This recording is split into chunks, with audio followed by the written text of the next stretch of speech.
I'm Augustus. I'm traveling the United States to demonstrate exactly how serious I am about becoming President of the United States in 2028. I'm here in Phoenix today.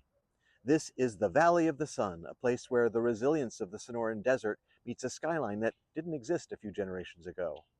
If you want to see how the future is really taking shape, quit looking at the maps made by people who've never felt a dry heat or seen a monsoon.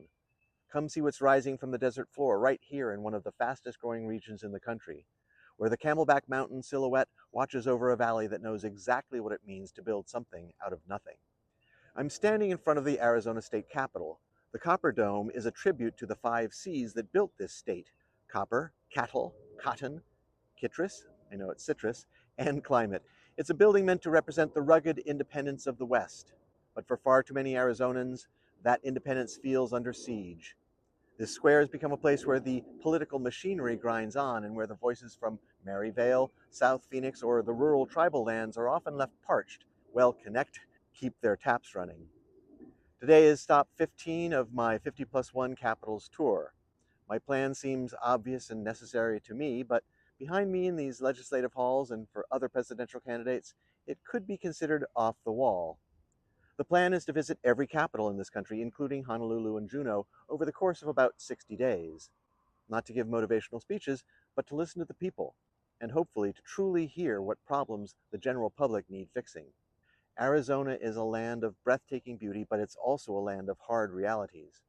From the pine forests of Flagstaff to the border towns of the South, this state is built on a complex tapestry of people who have survived by being tougher than the elements. To lead in Arizona, one must respect the sovereign nations of the 22 tribes, the deep roots of the ranching families, and the modern brilliance of the tech innovators in Chandler and Scottsdale. To be the leader of the whole country, you have to actually know the whole country. You have to breathe in the crisp fall air of the Northeast, feel the heat of the South and the dry wind of the Southwest, and stand in awe of a Grand Canyon sunset. You need to admire the magnificent views of the Pacific Coast Highway, cross the mighty Mississippi, and traverse the passes of the rugged and majestic Rockies. You cannot lead a people you do not know, and you cannot know the people from inside a speeding motorcade, a high-flying jet, or a gilded office. Having lived in 7 states and visited all 50 states at least once before, I feel I have a glimmer of understanding of who the people of the United States truly are.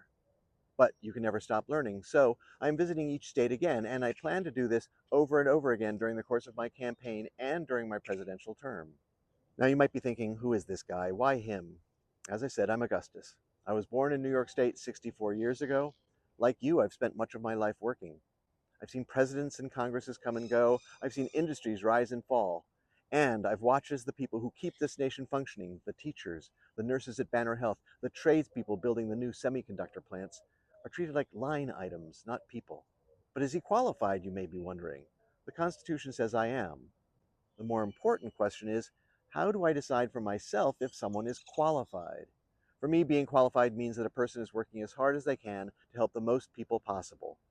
Look at the people who currently meet in this capital and in Washington, D.C. How many of them are qualified by that standard? How many of them are actively working to make your housing more affordable or your water future more secure? It seems to me that many representatives have forgotten the primary requirement of the job, remembering who they represent. They shouldn't represent the lobbyists, they shouldn't represent their party, and they definitely should not represent the ultra-rich. Your representatives, including the President of the United States, should represent you, period.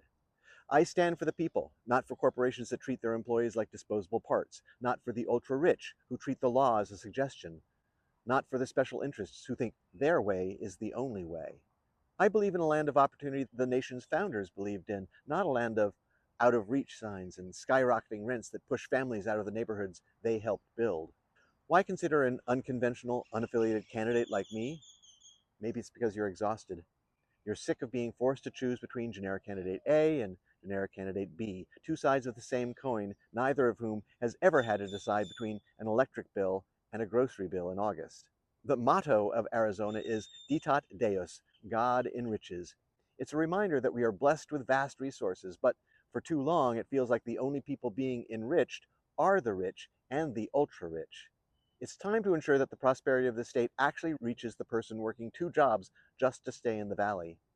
I'm headed to Carson City next. I have many miles and many state capitals ahead of me. If you see me around your state house, don't just take a picture, come over and say hello. Tell me what's keeping you up at night. Tell me what you want for your children. I'm Augustus, and I'm here to listen. I'll see you on the steps where you live.